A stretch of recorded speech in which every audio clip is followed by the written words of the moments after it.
Question for Julie. I was very struck listening to you that one of your main messages was one focusing on freedom of choice, which is a very strong one there. But it made me wonder, well, would you, at what stage do we say people have freedom of choice? So, for example, I think one of the images that was up there was of a young girl, perhaps about 12 or 13, wearing a burqa.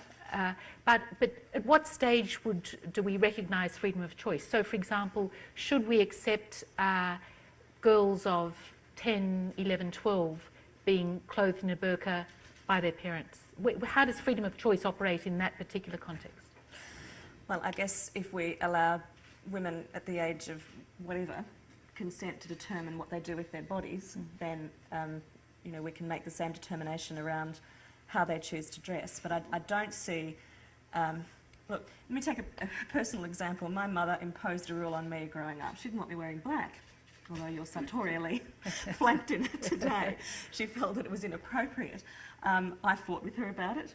I didn't win because she bought my clothes. You know, I don't actually think that in a setting in Australia where a young girl is instructed by her mother to wear a burqa, that is a good enough example to cite for justification for imposing a ban across the board. I'm not supporting ban. I'm simply trying to work out where freedom of choice cuts in. For example, this is a very real issue. Let me give you a particular case in the United Kingdom. You probably know these cases, a series of cases where young girls at school in the United Kingdom were wearing full facial coverings.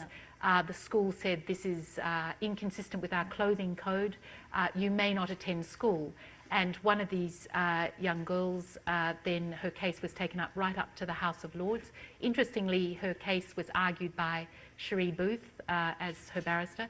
And the House of Lords finally said, no, there is a school clothing policy that would allow you to wear much Islamic clothing, but it doesn't allow you to cover your face. I'm just wondering, where would you stand? There was a dissent in the House of Lords. I don't know if you'd be with the majority or would you be with the dissenter. Should schools allow school-age girls to wear a burqa to school? I think this is an interesting question about whether you, and we haven't gotten onto that, whether you impose a ban across the board or whether you allow, as occurs in states like Turkey, for example, and France in 2004, it was banned to wear a burqa in public places. So there are, you know, limitations without a total ban. That's one way to look at it. I'm hedging because I'm not comfortable with the idea of a ban at all. And I've also spoken to women sub-18, so school-age, young school-age women, who have said that they have made their choice. They identify strongly with the act of covering as, and I'm not talking about young women wearing the niqab here, I'm talking about quite conservative forms of cover, the jilbab and a full headdress and so on. So in that context, I think the reference must be made first to the individual, and secondly, obviously, to school or societal regulations around public buildings. We have to respect those. I still would feel uncomfortable about, just as uncomfortable about enforcing a regulation which prevented them from wearing what either they chose or what their parents chose to send them to school in, than I would with the idea of you know, a choice being withdrawn from them by their parents. Okay, thank you. Do you want to comment on that, or was it? Look, I will. I don't want to sidetrack this, but I'm just a bit concerned that we're getting a little bit, we've muddied the waters. When we talk about veils, when I saw images of brides and, yeah, look, and brides, and I think there were mannequins at, in Venice or something like that with masks. What I'm talking about is a burqa and niqab that covers, obscures a woman's identity and face.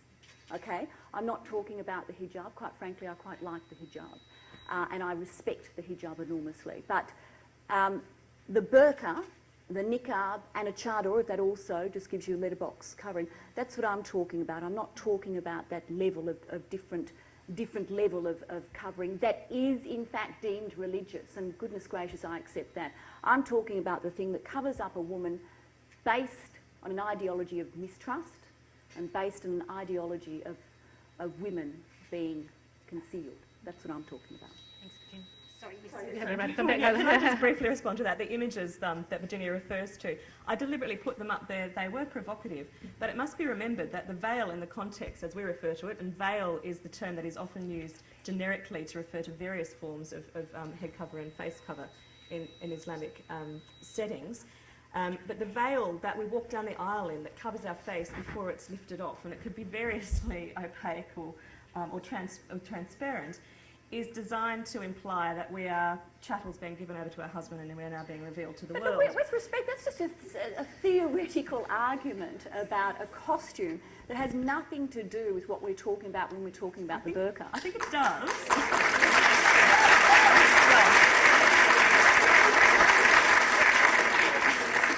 Loads of support there, which is great.